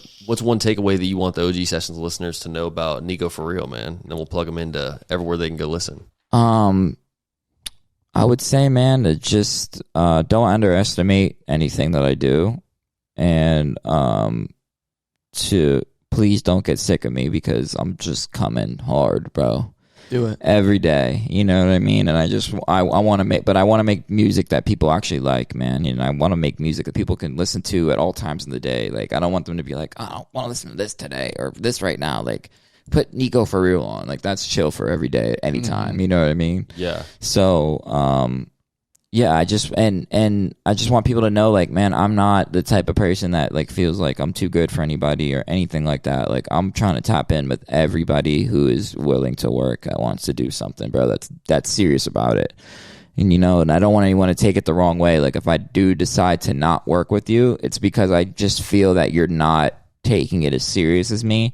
And where I'm at in life right now with my career and what I'm doing is I can only be associated with people that are, working just as hard as me. Well, we're honored that you chose to come on this show, man. Of course, bro. Honestly, dog. Seriously, I mean, it's your story's incredible. We're in your corner, brother. For real. Thank you, guys. I appreciate you guys are dope, man. I'm definitely gonna double back. I have so much to say. Like, dude, we could sit here and talk for hours, literally. No, 100%, man. You're a man with many stories, dog, and it's like one of those things where it's kind of the dream for a podcast host, to get someone in here that can just kind of spill their heart out and learn a little bit about you, because the listeners, they listen to me and Joey every week. They're tired of us. Yeah, I'm saying, so it's great to have someone in here, and definitely, you're more than just an artist. It's like sometimes you get artists in here, and they really are just an artist. What I mean? It's like there's not a lot of substance there. It's just but most of the time, those people, they're just extremely talented, and it's like that's what they've been through. It's like they're where they're at just because they just strictly are just God-given gift. And some people just, hey man, some people just are blessed in life, and I have no hate against that, dude. Sure, you know what I mean? At all. The only thing I hate that I have against that is those type of people that look down on the people that do have to struggle or do that going through shit or can't afford to go out on that Friday night or can't afford to go to PF Chang's with the crew or whatever the case may be. You know what I mean? Because I'm, dude, like it's hard to find, like when you're a real genuine person, it's hard to find people that are really on the same boat as you, man, that you could really genuinely like be friends with and open your heart to. Yeah, 100%, you know? man. So, and for you, the success is going to taste so much greater because, you know, you've been through that struggle. You've seen hard times, you know what I mean? oh, dude. Getting it out the mud. Yeah, Getting bro. out the mud. The motto for this pod is hard times don't last, man. And I'm telling you, man, I literally just sat in there just like so hungry and anxious to be able to prove myself, like not to everybody, but to myself that I can do this, you know what I mean? And I can work as hard as it takes, and, you know, even through the depression, you know what I mean? Dude, when I started recording Movie Love, me and my fiance were homeless, dude. We were living in an extended stay. I didn't have a car or nothing yet, dude. But I just knew that this song was just so good and I needed to record it, dude. And I would take Ubers all the way. And Danny's over here, like by you guys. And I'm over by the Avenues Mall. wow, bro. Yeah, so I would take Ubers here, dude. You can ask Danny. That's an bro. expensive Uber. Yeah, dude, $30, bro. It'd be anywhere between $30 and $45 there and back. That's fucking insane. Yeah, so it'd be like I'd pay for the session, then I'd have to pay the Uber. It'd be minimum $60 for there and back, dude. Dude, that is fucking And crazy. I just worked so hard to get it done, dude, and then I just saved more money and work to, you know, work on the rollout with, you know, the whole album art and, you know, marketing with Spotify curators and, you know, stuff like that, and really tapping in and really, dude, you know, there's so many scams on online now for artists, bro, and it's sad, dude, because it's like, dude, we're upcoming artists, you know, and I can't speak for everybody, you know what I mean, but not all of us are fucking rich and comfortable and able to lose money like that, you know what I mean? Sure, bro. You know what I'm saying? So it's like everything that we do, you know, it has to really if it doesn't have a good outcome for it, it's a fucking L, dude. You know what I mean? So it's like when you see these dudes taking advantage of people like that, like for fake promotion and fake fucking whatever the case may be, dude, dude, I like seethe at the fucking mouth for those people, dude. Yeah. Like, I cannot fucking stand that shit, bro. It's sickening, bro. It really is, because I'm a victim of it. Because you have to understand, dude, like, I was in prison for a long time, so I'm green to a lot of shit. You know what I mean? So it's still a learning process of, you know, is this legitimate, or, you know what I mean? And especially in the beginning, dude, it was like, fuck. When you got out, what was one of the first things where you were, like, mind blown to see that, man? I mean, a decade. Dude, just really, like, how social media is like, it wasn't like that in 2015, dude. It was not like that, dude. Don't get me wrong, it was popping. Instagram was popping, but dude, you couldn't, like, even if you had an iPhone, like, dude, you had to be connected to Wi-Fi to, like, get, like, tolerable fucking Wi-Fi. You know, like, get on the internet at tolerable pace. Mm-hmm. You know what I'm saying? So it wasn't like now where you could just be anywhere, be on your phone and watch be doing video, the yeah. yeah, Dude, forget about it. You couldn't watch a YouTube video on your phone if you didn't have Wi-Fi in 2015. No fucking way. Dude, so that's crazy. Yeah, you know, so and that's just like the fucking sprinkle. You know what I mean? Like, dude, everything was something I had to adapt back into. You know what I mean? It was crazy, dude. It was like, what the fuck? It was just, this man missed like 3 presidencies, bro. literally, bro. And then oh no, he didn't actually. Not Only 3. No, Yeah, 2. definitely not. 2. But Yeah. I mean, that's still got to be a crazy feeling. It's like you come out, all those policies that they create, and I mean, this isn't a political podcast by any means, but you know, society Change. Yeah, is- dude, they didn't have changes, smoke bro. shops, but when I went in, dude, Really? That's Yeah. crazy, bro. yeah. So I was That's like so seeing, funny. you know, and that's like a fucking, you know, a Gold staple, mine, yeah. like a fucking gas station now. like a you know what I candy mean? store. Yeah, dude, you see them everywhere, and like, That's dude, so funny. dude, they did not have, and I'm like, dude, I'm from down south. That's the fucking first place you'd see it. Yeah. And no, dude, they didn't have smoke shops like that, dude. At all. They didn't have smoke shops at all. Like, literally, when I went in, dude, it was so different. Everything was so different.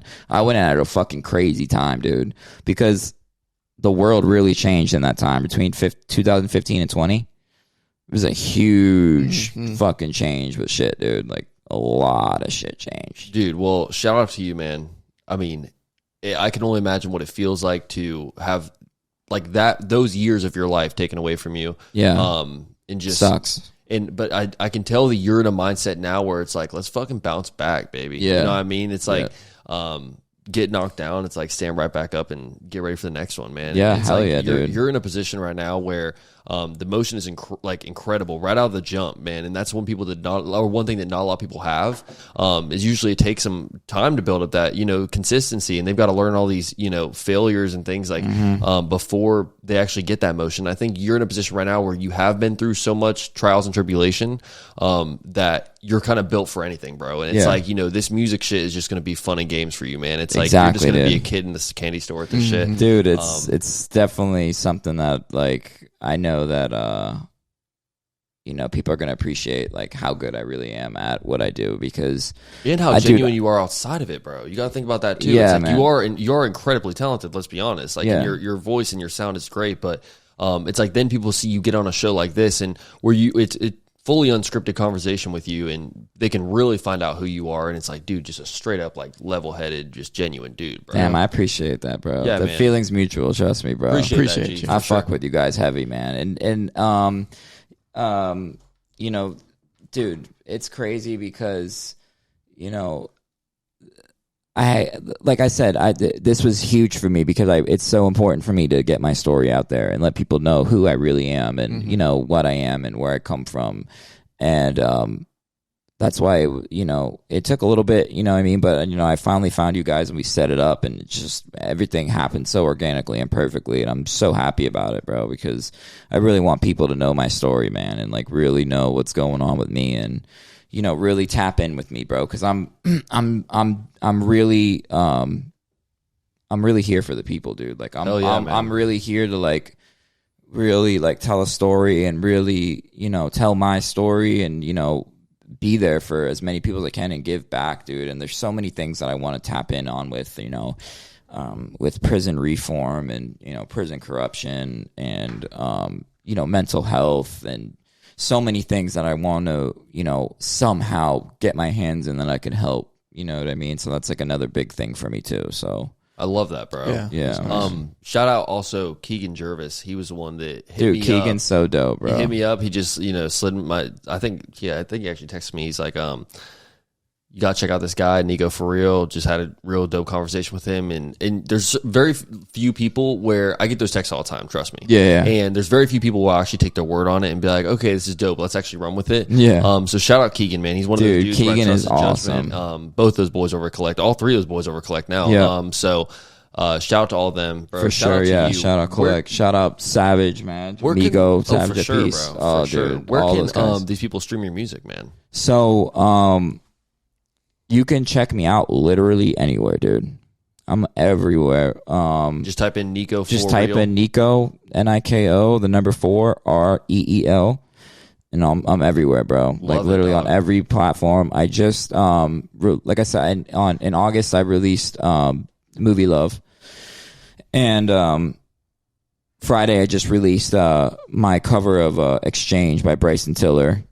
And then today, I just announced that I'm releasing a rendition of Nelly's Ride With Me called Ride For Me with a buddy of mine named Cam Wells from California, who's another upcoming artist who you guys got to look out for. He's freaking amazing, shit's dude. So cool, bro. Yeah, I heard the little snippet of that, man, and I think that's gonna be the one, man. I really like it. I love it, man. It's awesome. It's definitely fun and it's definitely nostalgic. That's for damn sure. Oh, for sure, bro. Yeah. That song that song was probably like one of the ones that was popping whenever you first got locked up. Oh no, way before that. Yeah, dude. before that. Yeah, this was like this my was time frame. Yeah, you Like 2008. Wasn't yeah, it? Even before that. This was I think Ride With Me was charting and let's see, hold on. Yeah, that's an old ass song. I remember like I believe it was like what song was 2000 big when he got locked 4 up. maybe. Yeah, I think it was 2004, dude. Shit's crazy, dog. That is a good song. And time flies, man. It's like to think bring that it up song is right like here. almost 20 years old, bro. Is just like that. 2001, bro. 2001. It is 20. Bro. That's crazy, bro. That is an insane thought, bro. We're getting that old, song's bro. 22 years old. I 22 remember years bumping old, that bro. song like every because fucking dude, morning, it's like It's timeless. dude. It It's a charted for timeless song. years and Yeah. years, dude. Like Yeah. it is a timeless song, and I think like a couple people have forgot about it just because it hasn't been like revived or anything in a while. Yeah. And I think like this revival of it is going to make people, because dude, it's so catchy, dude. Like you hear it and like you're just like, oh my God, you know what I mean? You start singing it and it's just a feel good song. Mm-hmm. Yeah. You know, it's like a super feel good song. And, you know, I'm definitely excited for people to hear it for sure. Yeah, y'all go stream that music, bro. Yeah, for everyone, sure. everyone listen to this, man. Y'all go stream that music and social media. Niko4Reel. Yeah. Same spelling and everything. Yeah, correct? it's Niko4Reel, and that's everywhere, every platform you can. Yeah, search. that boy's. It's the verified one. I'll say verified. So y'all boys go on there, look for that blue check, man, and check out my boy's shit, man. He's definitely got some motion, bro, and I'm honored to have you on the show. I appreciate it, guys. Likewise, man. Definitely gonna double back soon. Freaking next time we're gonna be in like California or some For shit. sure, Gonna be on the brother. tour bus. Yeah, we'll be on tour. Yeah. OG sessions on the road in Cali. Yeah. We're gonna get this shit right, bro. For real, man. All my OGs, man, you guys know the drill. Make sure you're following us on social media. It's been a while since I've shouted out the socials, but it's OG Sessions Pod is Instagram, OG Sessions is TikTok, and then Joey has got the keys for our Twitter page. So shit's getting X wild. page. Oh yeah, X. It's not Twitter anymore. X, yeah, dude. Joey's got the fucking keys for that, so it's getting wild over there on Yes, sir. X. Go check it out. You know, Check I'm out posting X. every day. Man, if y'all are loving Joey, you better go follow that X page, Yeah, man. come on. Yeah. We need to get that up there. Yeah, that's where you get like the real, you know, that's Die Twitter's hard. Die Yeah, hard. X Yeah. is hard. Yeah, yeah. If you're a that's- diehard bro, go follow us on X, man. Yeah, bro. Because, you Thank know, you. Joey posts some good shit on there, man. And Send me a message. I'll promise I'll respond. yeah, retweet. This is your way to connect with the famous Joey Allen, everybody. So, yeah, definitely go check us out on all socials, man. If you guys are streaming this on Spotify, Apple, wherever, man, make sure you give us that 5-star rating. Patreon is always there if you guys want to get these episodes early, if you guys want to get them ad free, if you guys want to get that free merch, if you guys want to, you know, just show support of the pod, man, and show us how much we love you, and we'll show y'all how much we love you guys back, man. So, like I said, episodes get better every single week, so make sure you guys are tuned in, and this week was no exception. No, sir. Joey, Nico, I'll see y'all boys soon, man. Till next time. Likewise. Yes, bye, sir. guys. Sessions Pod, we are out. Peace.